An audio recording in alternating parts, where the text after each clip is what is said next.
Ya está todo preparado para empezar el partido en la casa de los Gutiérrez con IKEA. Atrás está el sofá Civic, con diferentes covers para hacer match con cada selección. En el medio, los vasos Lodrat, repartiendo bebidas por todo el campo. Calentando por si viene alguien extra está la silla plegable Gunde. Y arriba, Ostaval, la coffee table de 2 alturas marcando un gol con cada snack. Visita IKEA y logra crear el line-up ganador para disfrutar del fútbol en tu casa. Con buena calidad y buen precio. IKEA, sueña sin medida. Ser podcast.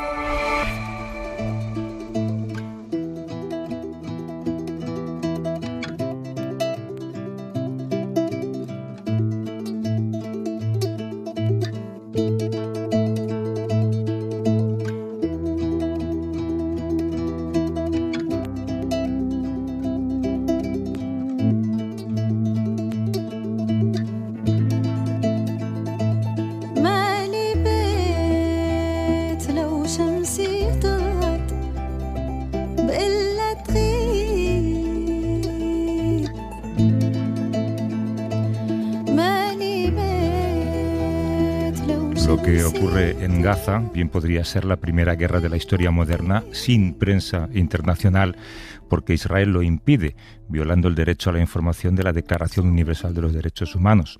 Israel ha intentado imponer su narrativa, según la cual no hay inocentes en Gaza, no hay masacres, no hay hambruna. Habría conseguido ese objetivo de no ser por la labor de los periodistas locales, que están obligados ahora a asumir el peso de la documentación de este genocidio, al tiempo que son objetivo constante de Israel. Ellos acaban siendo nuestros ojos y nuestros oídos, y el precio que han pagado es espeluznante. Más de 260 han sido ya asesinados. Mónica García Prieto, buenos días. Buenos días, Javier. Sí, hoy queremos centrarnos en esa guerra contra la verdad, en ese vericidio que libra Israel. En solo 2 años murieron más periodistas en Gaza de los que fallecieron en todos los conflictos de los 2 últimos siglos sumados. Y seguramente alguno murió por casualidad, porque los bombardeos son indiscriminados. Pero la mayoría fue ejecutada por Israel, quien además defiende los crímenes. La ecuación es sencilla. Sin prensa extranjera, la única que cuestiona el relato israelí de que en Gaza todos son terroristas es la Palestina, y esa es fácil de eliminar, dado el control israelí sobre la franja. Claro, todos recordamos imágenes como el doble ataque contra el Hospital Nasser, que mató a 5 periodistas. ¿Es siempre así, Mónica? ¿Cómo es esa campaña para silenciar a la prensa?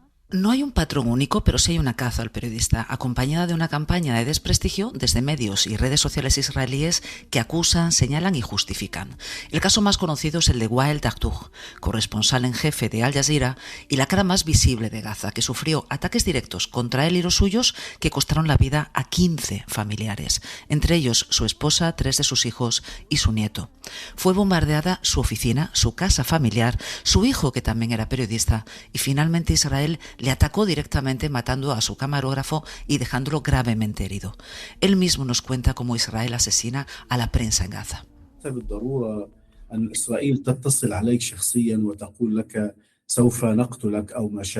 Israel no necesariamente tiene que contactarte personalmente y decirte te vamos a matar, ni nada por el estilo. A menudo toman medidas mucho más peligrosas que el asesinato. Esto se debe a que, en última instancia, se enfrentarán a un problema si eres un periodista destacado y brillante, que cumple con su deber con la máxima profesionalidad, transparencia y objetividad, incluso en las circunstancias más difíciles y cuando te afecta directamente. A veces recurren directamente al asesinato, a veces atacan a tu familia, parientes y colegas, y a veces recurren a la vigilancia, con el objetivo de matarte primero, obligarte a retirarte o intimidar a otros a través de ti. Muchas veces llegamos al lugar de los hechos y escapamos milagrosamente, porque Israel no quiere periodistas presentes, especialmente en los momentos iniciales en que se revela la magnitud y la dificultad del suceso. Muchas veces los drones nos han estado siguiendo claramente a muy corta distancia. Yo era el único periodista, la única voz, la única imagen a través de la cual el mundo presenció las operaciones terrestres que se desarrollaban en la ciudad de Gaza en aquel momento. Esto se debía a que me negué a abandonar la ciudad de Gaza para ir al sur de la franja, a diferencia de mis colegas, otros medios de comunicación y ciudadanos comunes. Creo que cuando se dieron cuenta de que esto era impensable para nosotros, recurrieron a una táctica aún más difícil, dolorosa y agonizante para los periodistas: atacar a nuestras familias. Mi familia vivía en la ciudad de Gaza y fue desplazada junto con otros refugiados a una zona que el ejército de ocupación israelí afirmaba que era segura y humana. Sin embargo, las fuerzas de ocupación israelíes los atacaron deliberadamente en su hogar, en el lugar donde habían buscado refugio. Fue evidente porque uno de los periodistas israelíes, cercanos a los servicios de seguridad, declaró inequívocamente que conocían los objetivos del ejército israelí en la Franja de Gaza. En televisión dijo que el objetivo era la familia del periodista Wael Dadou, corresponsal de Al Jazeera en la Franja de Gaza. Fue un mensaje escrito con sangre.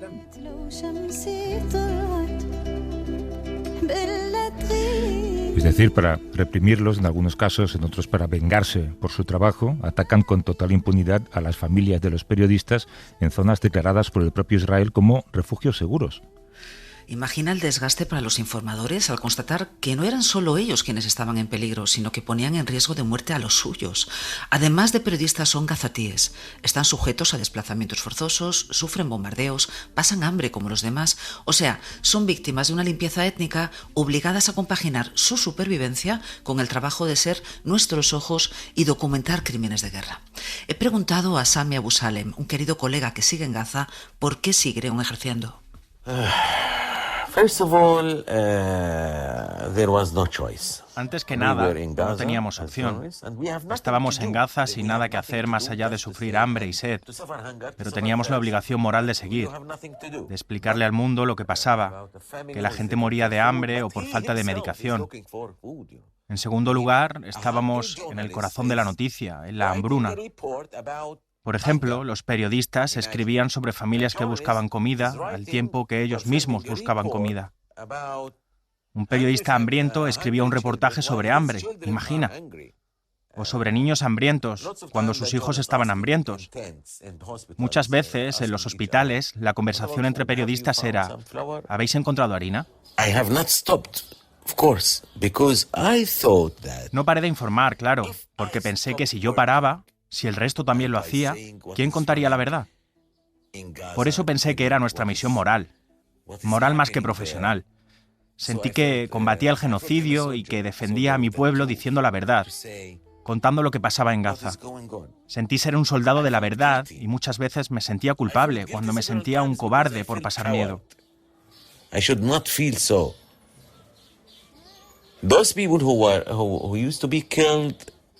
Mucha de esa gente asesinada en refugios, en escuelas, en tiendas, no tenían nada para defenderse, salvo periodistas como yo.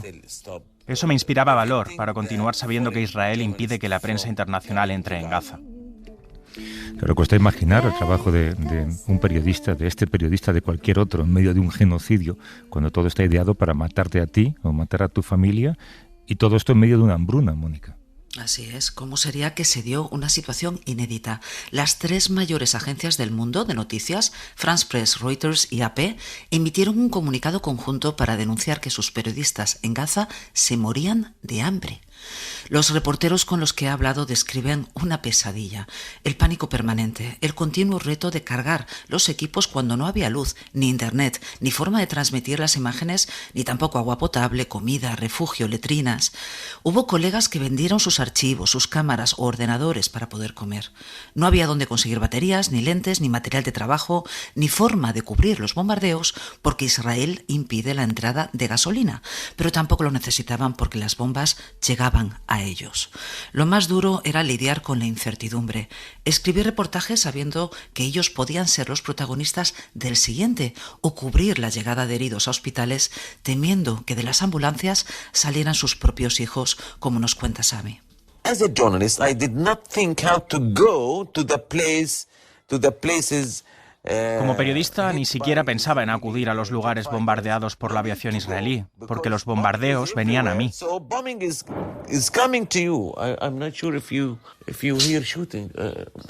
No sé si oíste ese ataque. No había necesidad de ir porque las bombas venían a nosotros. Por eso me quedé en la casa de mi tío. Bombardeaban los alrededores, destruyeron varias casas cercanas mientras la gente dormía. Eran casas habitadas. Y solía ir a tomar fotos tras los ataques. Contaba lo que veía con mis propios ojos, pero aún así me acusaron de exagerar y de simpatizar con Hamás, cuando no es el caso, y todo el mundo lo sabe. La mayor parte de mi energía durante el genocidio, física y mental, la gastaba en necesidades básicas, en pensar cómo conseguir comida, en mi esposa, mis hijos, en mi madre. Pasaba mi tiempo aterrado pensando que podía perder a cualquiera de ellos.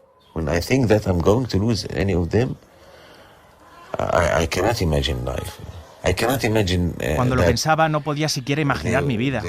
No podía concebir que muriesen y seguir yo solo, ni que ellos se vieran obligados a seguir sin mí. Por ejemplo, un día bombardearon una casa en Al-Maghazi, donde está mi familia. Yo estaba muy asustado. Pensaba, ¿qué hago? ¿Corro hacia allí? ¿Espero en el hospital a donde los van a evacuar?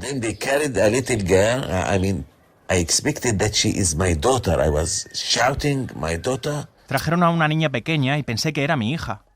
Y no podía saber si era o no, porque estaba cubierta de polvo, su cara, su ropa, todo estaba gris. No podía distinguir su cara ni el color de su ropa. Me volví tan loco que quise saltar y cogerla para saber si era mi hija o no. Y entonces vi los zapatos y supe que no era ella.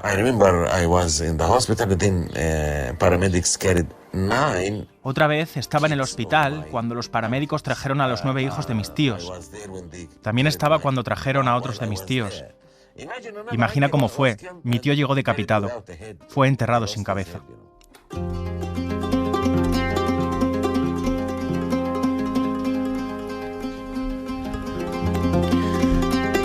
Qué espanto todo esto, ¿no? Estar también sometido a esa incertidumbre por la familia, no poder alimentarlos, no poder protegerlos, no saber si ese cadáver es el de tu hija.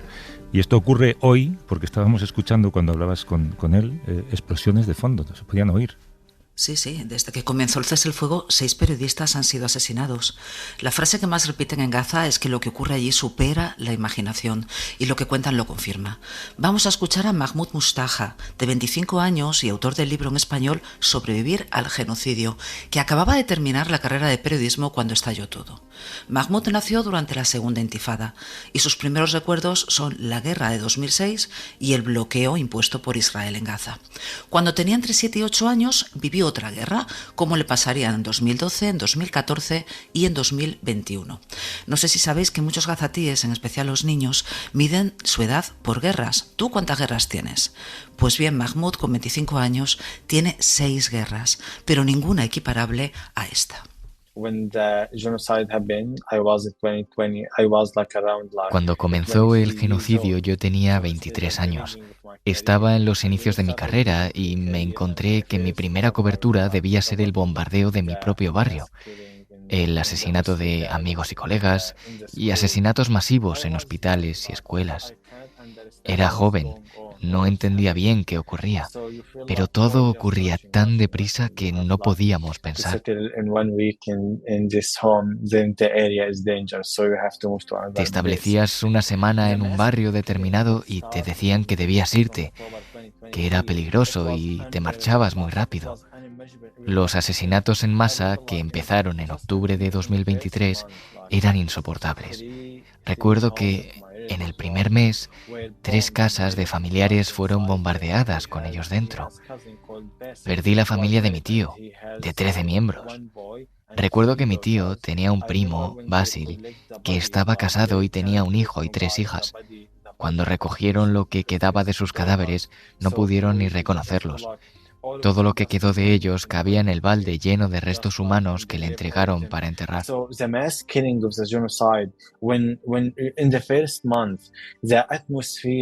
En los primeros meses del genocidio, el ambiente era de desplazamiento forzoso, asesinatos, ataques contra hospitales.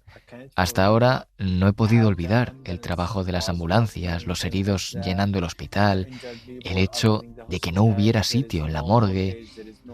Recuerdo que colocaron un camión refrigerado de helados para almacenar cadáveres. De alguna forma, el ambiente era tan extremo que tu mente lo bloqueaba. Era como vivir en una película. Mahmoud abandonó Gaza 6 meses después del principio de la guerra, pero temiendo, Mónica, que su familia fuera asesinada por su culpa, ¿no? Sí, el miedo era tan poderoso que hizo testamento con 23, 24 años. Solo en aquel medio año perdió a 72 familiares y amigos, y una vez que salió de la franja decidió dejar de contar víctimas por salud mental. En el contexto de la limpieza étnica, Mahmoud fue forzado por Israel a abandonar su ubicación 9 veces. Sami y su familia fueron forzados a moverse en 13 ocasiones, y allá donde van les siguen los bombardeos y los ataques directos. ¿Cuál es la excusa oficial para justificar los crímenes? Lo habitual es acusarlos de ser miembros de Hamas sin prueba alguna. Sami, que llegó a ser detenido por Hamas precisamente por criticar al grupo, recibió esa acusación. Los periodistas gazatíes están acreditados, van identificados y llevan equipos de seguridad, es decir, no hay dudas de que ejercen el periodismo. Y cuando sus muertes crean malestar en Occidente, cuando la crearon, se creó una unidad especial en el ejército israelí llamada Célula de Legitimación, encargada de ensuciar la imagen de los periodistas asesinados. A todos ellos les buscaban o les inventaban vínculos con Hamas. Recuerdo el caso de Ismail Al-Ghul, un periodista gazatí asesinado en julio del 24. El ejército alegó que había asumido un alto cargo de Hamas en 2007, pero claro, en 2007 Ismail tenía 10 años de edad. Cualquiera que informe desde Gaza es susceptible de ser atacado, él y quienes le rodean, y por eso los periodistas gazatíes han tomado medidas excepcionales, como nos cuenta Nur Swairki desde la franja. To manage to report and to deliver our work as a journalist in Gaza Strip, most of us. Para informar y hacer nuestro trabajo en Gaza, la mayoría de periodistas nos hemos separado de nuestros familiares. So we were living together in journalist camps. Vivimos juntos en campamentos de periodistas, formados por tiendas, claro, cerca o dentro de los hospitales, porque son edificios residenciales protegidos por el derecho internacional. And also they have the power and they have a good connection with the internet. Tienen generador, tienen buena conexión a Internet y nos beneficiamos de eso, dado que la mayor parte de nuestra logística como periodistas ha sido destruida durante la guerra. Esta ha sido nuestra solución de supervivencia, vivir en estos campamentos. So most of us have been separated from their families. La mayoría de nosotros se ha separado de nuestros familiares. Un número importante de nosotros ha sacado a los suyos a El Cairo u otros destinos fuera de la Franja de Gaza, y ese es mi caso. I evacuated my 2 children. He evacuado a mis 2 hijos a El Cairo con mis familiares y me he quedado en Gaza, sobre el terreno, para informar. Mi marido también es periodista, así que somos una pareja con 2 hijos que decidimos que lo más seguro era separarnos de ellos. Almost 2 years and half now. No chance till now to reunion our family. Llevan allí casi 2 años y medio y no ha habido ninguna ocasión de reunirnos. Y es lo más duro para una familia, pero es el caso de la mayoría. Muchos colegas han perdido sus vidas dejando solos a sus familiares. Otros han perdido a sus hijos mientras informaban. Así que informar sobre estos crímenes cuando eres parte y eres víctima al mismo tiempo no ha sido nada fácil.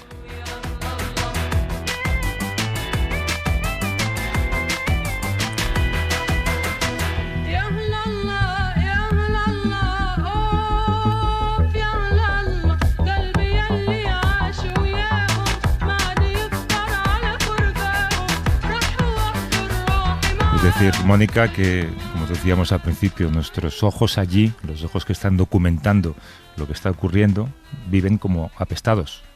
Sí, y no debemos olvidar al centenar de periodistas que han sido encarcelados sin cargos, sometidos a torturas para quebrarlos e impedirles trabajar. Por ejemplo, Ali Al-Samoudi, exproductor de la CNN y de Al Jazeera, que acaba de ser liberado tras un año entre rejas. Ha perdido la friolera de 60 kilos de peso. Él describe las prisiones israelíes como cementerios para vivos. La ONG israelí B'Tselem los llama infiernos vivientes. Infiernos vivientes. Resumían bien al principio cuando decían que el genocidio supera a la imaginación. Cuesta mucho digerir esta impunidad de Israel, y si lo que hemos escuchado hoy parece espantoso, ya pido a los oyentes que se preparen para la semana que viene. Mónica García Prieto, gracias. Gracias a vosotros. Buenos días. Cuídate.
Para no perderte ningún episodio, síguenos en la aplicación o la web de la SER, Podium Podcast o tu plataforma de audio favorita. Ya está todo preparado para empezar el partido en la casa de los Gutiérrez con IKEA. Atrás está el sofá Civic, con diferentes covers para hacer match con cada selección. En el medio, los vasos Lodrat, repartiendo bebidas por todo el campo. Calentando por si viene alguien extra está la silla plegable Gunde. Y arriba, Ostaval, la coffee table de 2 alturas marcando un gol con cada snack. Visita IKEA y logra crear el line-up ganador para disfrutar del fútbol en tu casa. Con buena calidad y buen precio. IKEA, sueña sin medida.